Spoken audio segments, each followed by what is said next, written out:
యోగాంధ్ర 2025 కార్యక్రమం జూన్ 21వ తేదీన ఉన్నందున మే 21 నుండి జూన్ 21వ తేదీ వరకు రాష్ట్ర స్థాయిలో జిల్లా స్థాయిలో వివిధ కార్యక్రమాలు నిర్వహించడం జరుగుతుందని జిల్లా రెవెన్యూ అధికారి జె వెంకట్రావు తెలిపారు. ప్రతి ఒక్కరూ కనీసం ఈ నెల రోజులైనా యోగా భాగస్వామమై నిత్యం యోగాను కొనసాగించడం ద్వారా ఆరోగ్య ప్రయోజనాలను పొందాలని ఆయన కోరారు. యోగాంధ్ర కార్యక్రమాల్లో భాగంగా సోమవారం ఉదయం స్థానిక జిఆర్టీ గ్రాండ్ హోటల్లో ఆయుష్ శాఖ జిఆర్టీ గ్రాండ్ హోటల్ సంయుక్త ఆధ్వర్యంలో కాకినాడ పరిధిలోని జిల్లా అధికారులకు యోగా శిక్షణ కార్యక్రమం నిర్వహించారు. ఈ కార్యక్రమానికి జిల్లా రెవెన్యూ అధికారి జె వెంకట్రావు హాజరై జ్యోతి ప్రజ్వలన చేసి యోగా తరగతులను ప్రారంభించారు. హాజరైన శిక్షణార్థులకు జిల్లా రెవెన్యూ అధికారి అభినందనలు తెలియజేశారు. ఈ సందర్భంగా జిల్లా రెవెన్యూ అధికారి జె వెంకట్రావు మాట్లాడుతూ ప్రతి ఒక్కరూ కనీసం ఈ నెల రోజులైనా యోగాభ్యాసాన్ని నిత్యం కొనసాగించడం ద్వారా ఆరోగ్య ప్రయోజనాలను పొందాలని కోరారు.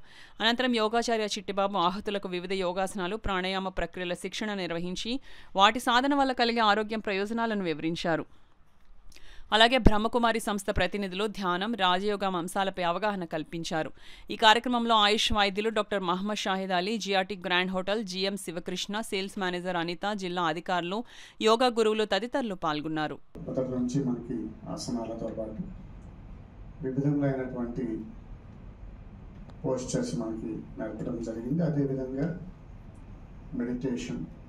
అలాగే ప్రాణాయామం ఏ విధంగా చేయాలో కూడా తెలియజేస్తూ ఓం శాంతి వారు కూడా వారి యొక్క సందేశాన్ని మనకి వినిపించారు.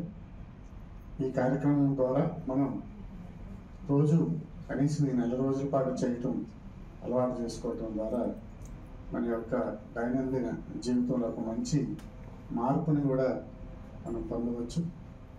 కాబట్టి అందరితో పాటు నేను సైతం అని ఈరోజు ముందుకు వచ్చినటువంటి జిఆర్టీ హోటల్స్ వారిని సందర్భంగా ప్రత్యేకంగా అభినందిస్తూ ఈ కార్యక్రమం మొదటి నుంచి కోఆర్డినేట్ చేసి ఈరోజు విజయవంతంగా జరిపేందుకు తోడ్పాటు చేసినటువంటి ఆయుష్ విభాగం వారికి, అదేవిధంగా ఓం శాంతి సోదరి వాళ్ళందరికీ కూడా ఈ సందర్భంగా మరొకసారి ఈ కార్యక్రమం